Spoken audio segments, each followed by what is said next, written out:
Channel को subscribe जरूर करें फिनेंस रिलेटेड वीडियोस के लिए। हेलो फ्रेंड्स, मेरा नाम है अभिमन्यु और वेलकम करता हूं आप सबों का मेरे चैनल पर। और फ्रेंड्स, आज जो टॉपिक को हम लोग देखने वाले हैं उसका नाम है प्रोविजनिंग नॉर्म्स। फ्रेंड्स, इससे पिछले वाले वीडियो में हमने एसेट क्लासिफिकेशन को देखा था, तो उसी के कंटिन्यूएशन में हम ये टॉपिक देखने वाले हैं अगला, प्रोविजनिंग नॉर्म्स। अब फ्रेंड्स, प्रोविजनिंग नॉर्म्स में हमें प्रोविजनिंग को थोड़ा डिटेल में देखना होगा।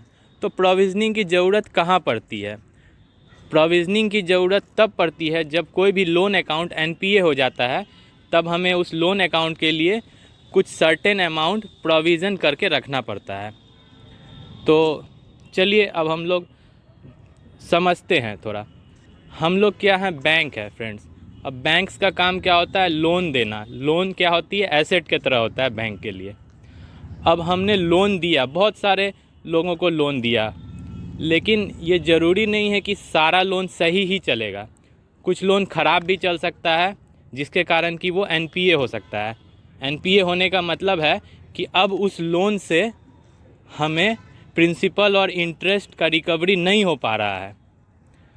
तो अब जाहिर सी बात है कि हमारा उस लोन से प्रिंसिपल और इंटरेस्ट का रिकवरी नहीं हो पा रहा है, तो फ्यूचर में ऐसा पॉसिबिलिटी है कि वो लोन ख़राब हो जाए, वो लोन से कुछ भी पैसा रिकवर ना हो पाए।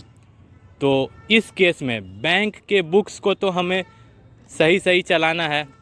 बैंक के बुक्स में हमें प्रॉफिट लॉस सब कुछ सही सही दिखाना पड़ेगा। तो अकॉर्डिंग टू अकाउंटेंसी, जब भी फ्यूचर में हमारा कोई भी लोन एसेट ख़राब होने वाला होने का संभावना रहता है, तो हमें उसके लिए कुछ अमाउंट रिज़र्व करके रखना पड़ता है, और इसी को प्रोविजनिंग कहते हैं। तो आइए इसका एक टेक्निकल डेफिनेशन हम लोग देख लेते हैं। What is provisioning?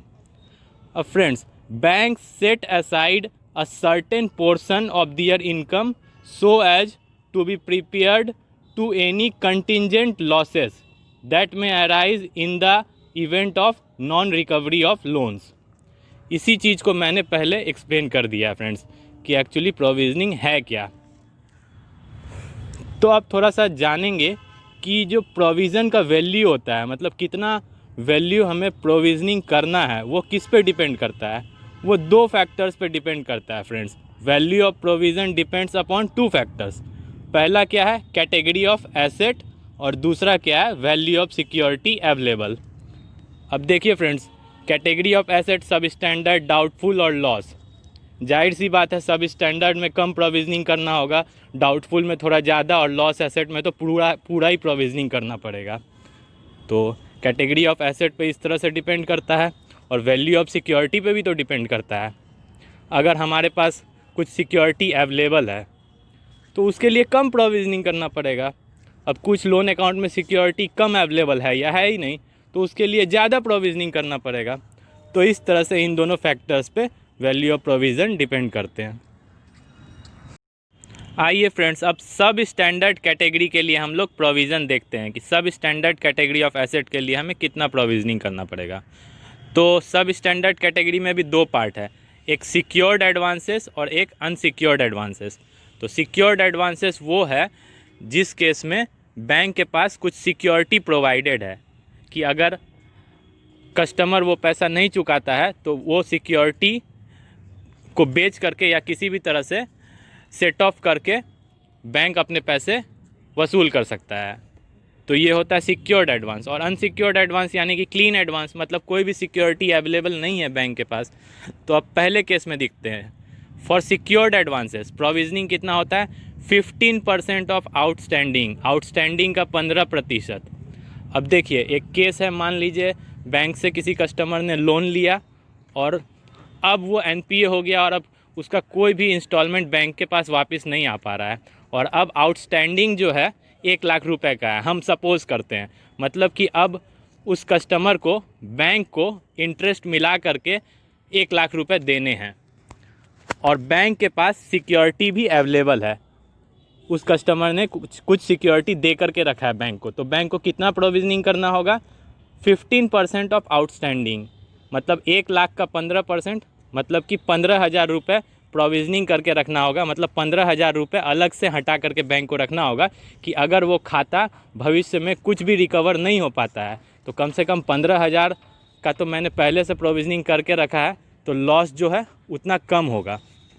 अब देखिए, फॉर अनसिक्योर्ड एडवांसेस, अगर कोई भी सिक्योरिटी अवेलेबल नहीं है तो प्रोविजनिंग कितना हो जाएगा, 25% ऑफ आउटस्टैंडिंग।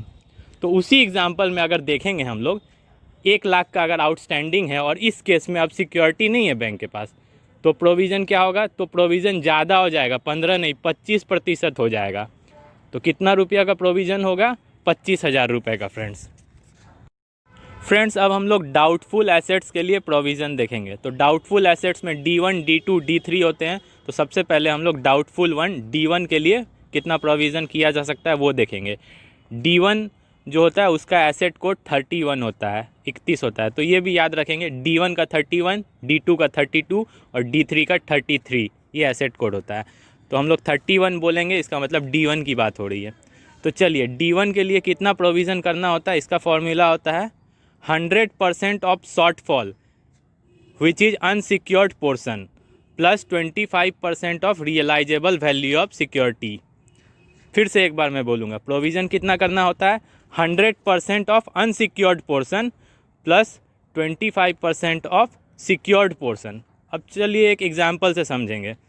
मान लीजिए कोई एक लोन है जिसका आउटस्टैंडिंग 1 लाख रुपये हो गया है, मतलब ब्याज मिला करके अब कस्टमर को 1 लाख रुपये बैंक को चुकाना है और बैंक के पास सिक्योरिटी भी अवेलेबल है। सिक्योरिटी कितना सिक्योरिटी अवेलेबल है, 40,000 रुपये अवेलेबल है एज ए सिक्योरिटी। तो अब बोल रहा है प्रोविज़न बताइए कितना करना पड़ेगा, जबकि एसेट D1 कोड में है, एसेट जो है डाउटफुल हो गया, डाउटफुल 1 में हो गया है, तो कितना प्रोविज़न करना पड़ेगा। तो चलिए सबसे पहले हम अनसिक्योर्ड पोर्शन निकालेंगे। 1 लाख का आउटस्टैंडिंग है और 40,000 सिक्योरिटी है मेरे पास, तो अनसिक्योर्ड पोर्शन कितना हो गया, 1 लाख में 40,000 घटाएंगे 60,000 बचा। तो अब इसको फॉर्मूला में बिठा देंगे। प्रोविज़न क्या होता है, 100% ऑफ अनसिक्योर्ड पोर्शन, तो 100% ऑफ 60,000 प्लस क्या है, 25% of realisable value of security, यानी कि सिक्योर्ड पोर्शन।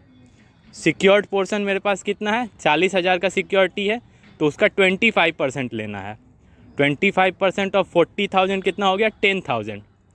तो दोनों को जोड़ के कितना हो गया फ्रेंड्स, 60,000 प्लस 10,000 यानी कि 70,000, 70,000 का प्रोविज़न करना पड़ेगा फ्रेंड्स।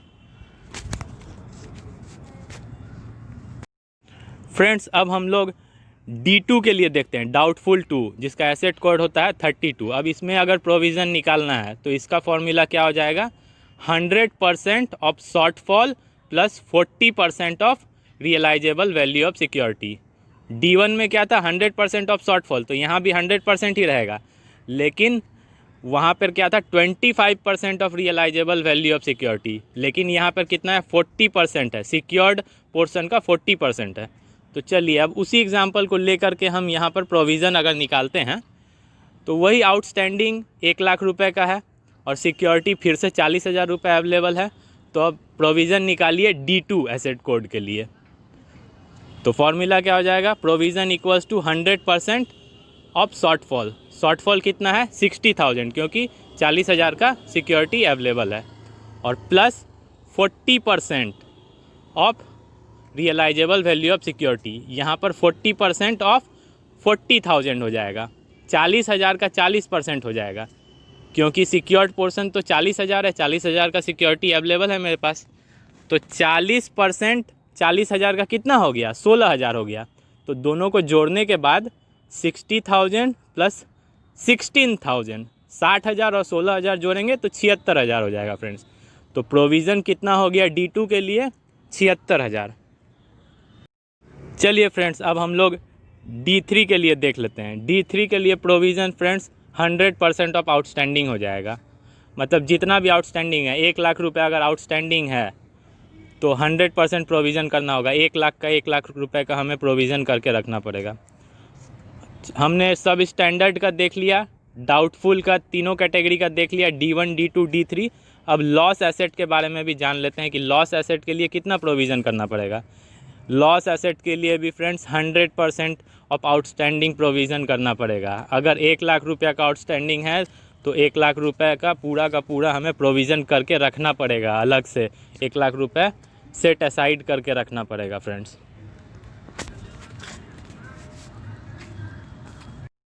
अब एक बहुत ही इम्पॉर्टेंट पॉइंट मैं बताने जा रहा हूँ। Asset category depends upon the value of security also. अभी तक हम लोग को क्या पता था कि एसेट कैटेगरी पीरियड पे डिपेंड करता है, टाइम पीरियड पे। जैसे हमें पता था कि एनपीए होने के बाद से 12 महीने तक वो सब स्टैंडर्ड कैटेगरी में रहता था और 12 महीने से ऊपर से लेकर के 48 महीने तक वो डाउटफुल में रहता था, मतलब डाउटफुल 2 में रहता था, तो वो पीरियड पे डिपेंड करता था।